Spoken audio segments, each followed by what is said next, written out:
Hello everyone, I just got done watching Ghostbusters Frozen Empire, so this is going to be a non-spoiler / spoiler review. We're going to be breaking down the movie, talking about the good, the bad, even the cameos and the Easter eggs. So just like the title says, is this weak or is this busting? Let's get into it here.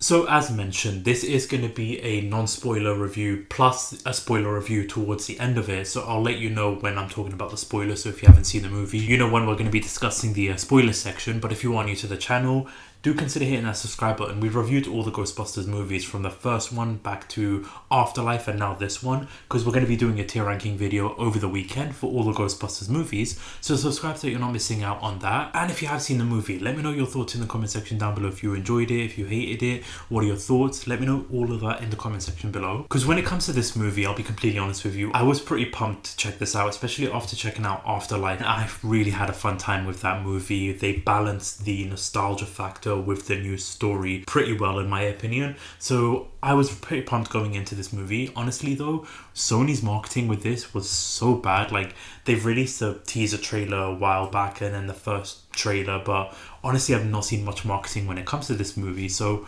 I'm hoping a lot of people do go to see this movie, because in terms of the movie itself, I want to see it succeed. I do want to see a continuation of this franchise, so I hope a lot of people do go out to see the movie. But in terms of the positives, the fact that they go back to New York, having that New York setting, I feel like it was so much better compared to like Afterlife. Now, while I enjoyed Afterlife and I had such a fun time with that movie, I really missed that New York setting that you got in the original first two movies. So for them going back to New York, going back to the fire station, driving around New York, I thought was definitely much better, because having New York as the iconic setting, as the iconic city, just gives it more of like a home stretched feel, if that makes sense. So for them to return to New York, I think was the best choice. And right off the bat, like the opening sequence when you've got like the new cast chasing a ghost, I think was well handled. Because like I mentioned, having the New York setting and then having the car chase sequence, it's similar to the previous movie, but you get some new gadgets being thrown in there, showing off what they've built, what they've got. This is taking place 2 years after the Afterlife movie, so the cast is slightly older. You've got new technology being developed. So I really like that aspect. I'm glad that we got to see more, because as I mentioned in the previous movie in Afterlife, the fact that they were able to establish and show off these new technology with the car, especially with the RC ghost trap or with that chair swinging coming out of the door, I really liked that. So I'm happy we got to see that. And even with the whole new settings in New York where they've got like this labs established, I'm loving that. Like, you get to explore a lot of different side of things here, a lot of things that they've been building up in the background, like the original characters, the original cast, which I think just makes it for like a more refreshing, more enjoyable watch, because you get to explore so much different types of things, so much things that they can do and use. I really love that aspect of the movie. And speaking of the OG cast, the original cast, I really liked what they did with some of the characters. Now I'll talk about the negative aspects of that, but the original cast, just great to see Ray, great to see Ernie Hudson in there, like those two, more or less. You get some great sequences with the two of them. Bill Murray, of course, in there gets some great lines. You see it in the trailer with the horny line being thrown in there. So Bill Murray, while at times isn't used as much as the other two, I just really enjoyed just seeing the old cast, and it's not really used for nostalgia purposes, more to just bring the story forward and bring the plot moving. So I really enjoyed just seeing the original cast back in the movie. And some of the little Easter eggs and hints, like if you're a fan from the very beginning, if you've grown up with the movies, if you've seen the movies plenty of times, they throw in a lot of great Easter eggs and great cameos sprinkled from like previous movies. Like, I won't give too many away, but they bring up the Statue of Liberty in there. There's some returning cast members.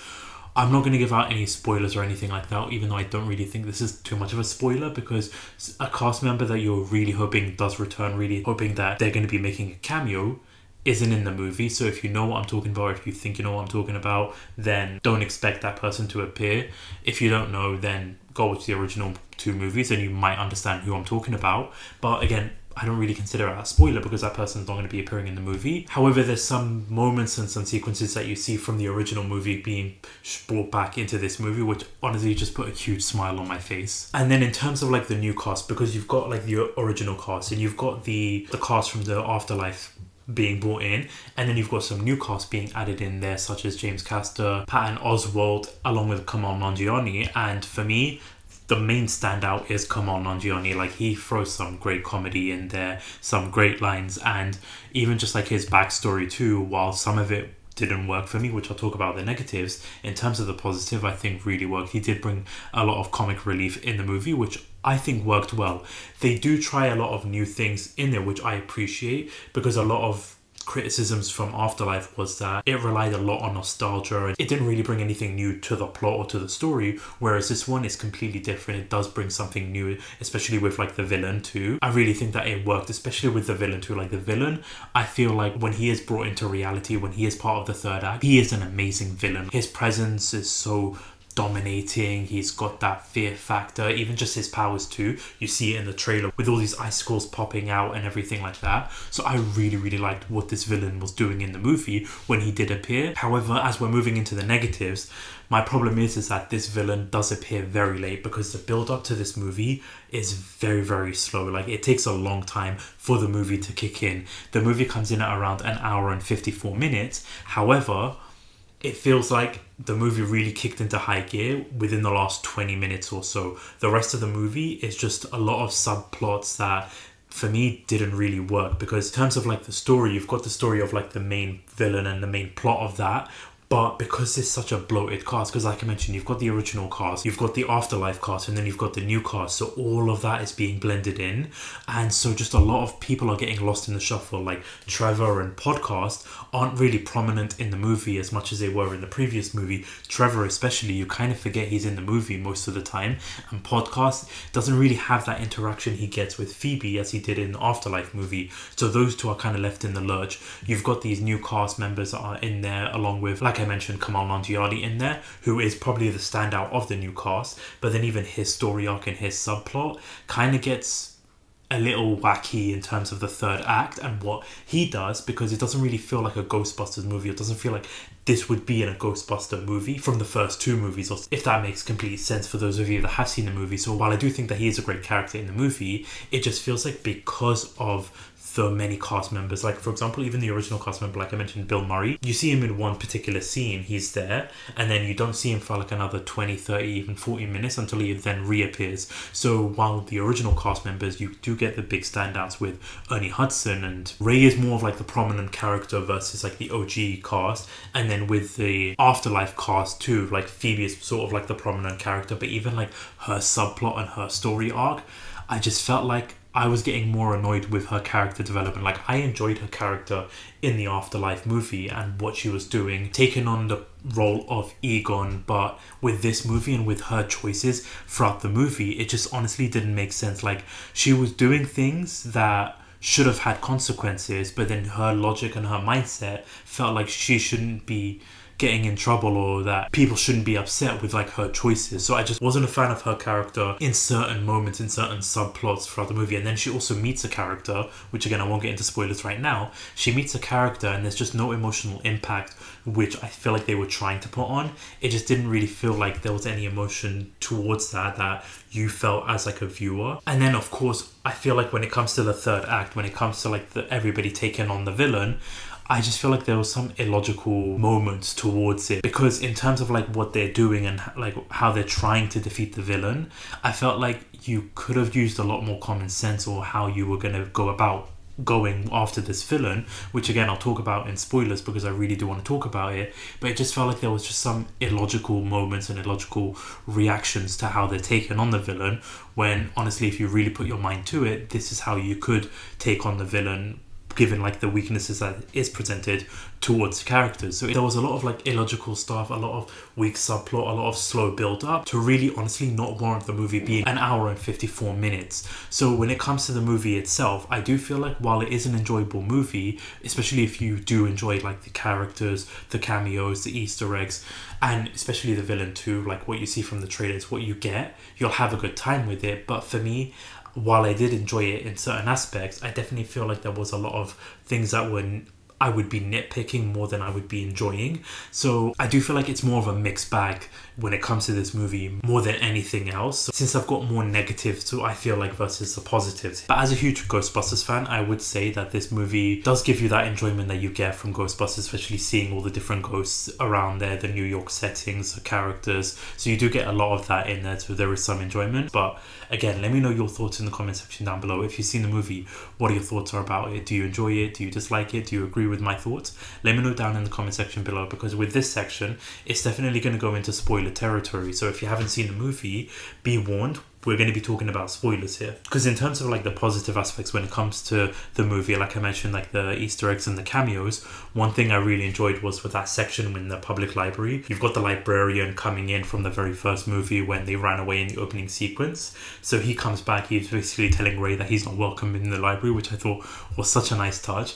And then the very first ghost you see in the original movie does make an appearance in this movie, especially in the library when they try to scare Ray again. So those two little sequences I thought was so nice and such a great touch. However, as I mentioned, like my issue when it comes to Phoebe's character, so like as I mentioned with Phoebe's character, she's going about this movie as if there's no consequences whatsoever. Like as I mentioned in the library sequence when she destroyed like that lion monument in there, the mayor, the one that's making the return from like Die Hard and in the original couple of movies, she's acting like she didn't do anything wrong, and it was just frustrating because that was the character choice that she was going through throughout the movie. And then when she meets that ghost who basically tricks her because she wants to go see her family, it just felt like there was no, like I mentioned, emotional impact with that. Because she gets kicked out of the Ghostbusters for being underage, she's then having to go to the park to do these chess matches, which is where she meets the ghost. And then even then, there's such a time gap between those sequences, like when she meets the ghost to then like what, 30 minutes later, then she gets reunited with the ghost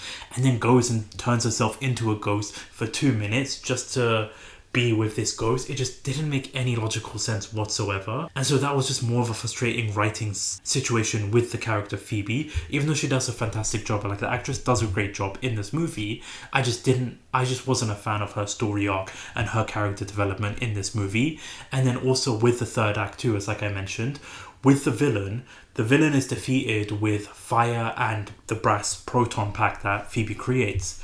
She uses the pole to create the brass to help with the proton pack. And so the logic behind that, wouldn't it make more sense to do that for the rest of the cast or the rest of like the crew?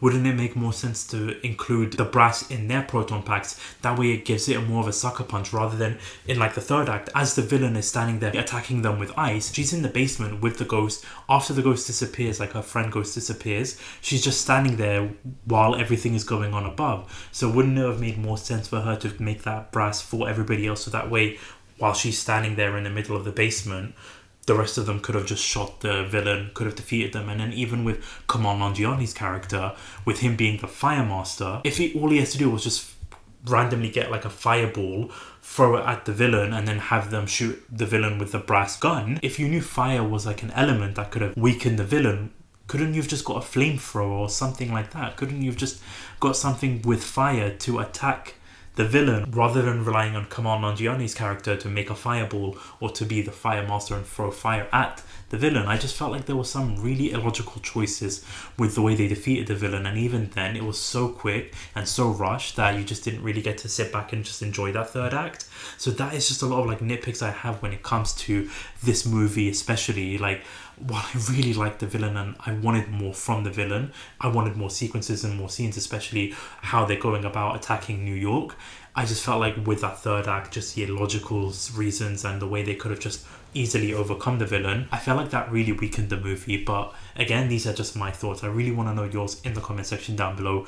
Do you agree with me? Do you disagree? What are your thoughts are about the Phoebe's character development, the choices in the movie? Please let me know down in the comment section below. But that about wraps up for this review. The movie is enjoyable, especially if you're a Ghostbusters fan, but there's definitely some flaws in the movie itself. But we'll be talking more about it when we do the tier ranking video, so that way you can see where this movie will rank in the tier listing. But again, if you are new to the channel, do consider hitting that subscribe button, smashing that like button. Keep an eye out because we are going to be doing the weekly entertainment news video, plus all the retrospective reviews for the Monsterverse movies before Godzilla x Kong. But thank you all so much for watching. Thank you so much for listening. This is RuddCarrie Reviews. Peace.